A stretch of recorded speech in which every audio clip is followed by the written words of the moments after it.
Good afternoon, respected judges and audience. I am honored to stand before you today. My name is Tangdenchai from Kanchanapisek, Wittayalai Suratani school from Thailand. And today, I'm going to be talking on a topic of small action, big impact, fighting climate change. So, you might have wondered that with these small actions, they won't even make a difference or a dent in reducing climate change. But today, I'm going to prove you wrong.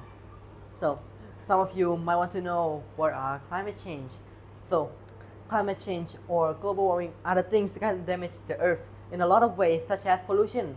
For example, water pollution, where most factories dump sewage into freshwater sources, or humans discarding trash into local water sources, or even air pollution, where smoke from huge industrial areas are spreading throughout the air and making the air turn bad, or even the exhaust from your car is a contributor to global warming.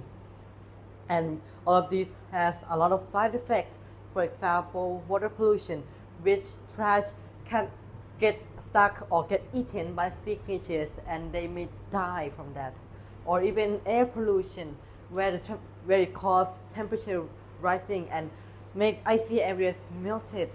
Or for us humans too, where it can cause the air becoming toxic bit by bit, killing us for a little of time. And air pollution mixed in with water pollution has caused a lot of effects like floods, droughts, or even a lot of disasters like tornado, hurricane, earthquakes, tsunamis.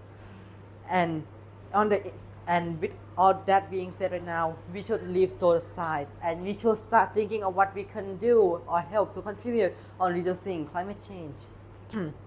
Now, you might just be someone who likes to go out for a walk. Well, that little action of yours can change into something big. Like that small walk of yours can change into a trash collecting trip, right? For example, collecting trash along the streets and making them clean. Or even on a vacation at the beach, you can collect trash along the beach. Or even in the ocean, like on the surface of the ocean, or even on the seabed. Or if you are just someone who has a lot of work to do at home and have to work on weekends, well, there's an option for you also.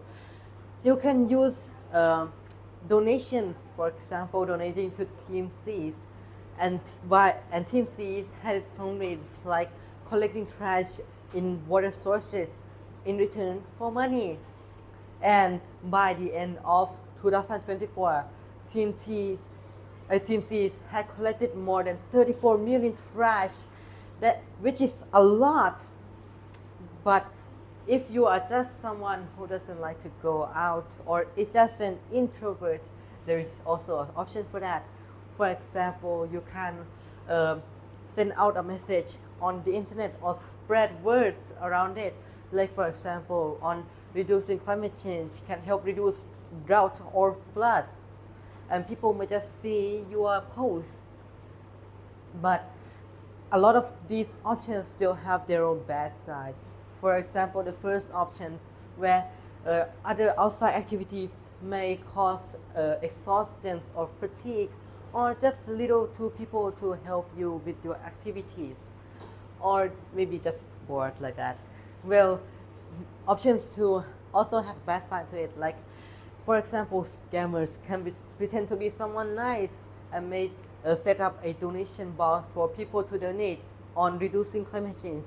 Well, some of you might think that it's not true, but most of the people think that is true and might donate to them, making the scammer have a lot of money. And also for the last option, where you can post a lot of videos or ads on the internet.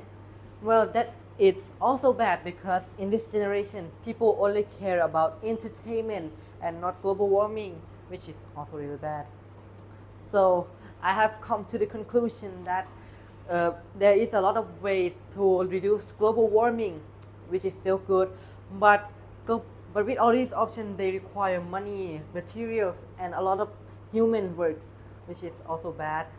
Which is why people should start becoming less greedy and not care about their materials and give us some of their own cash to help reduce global warming.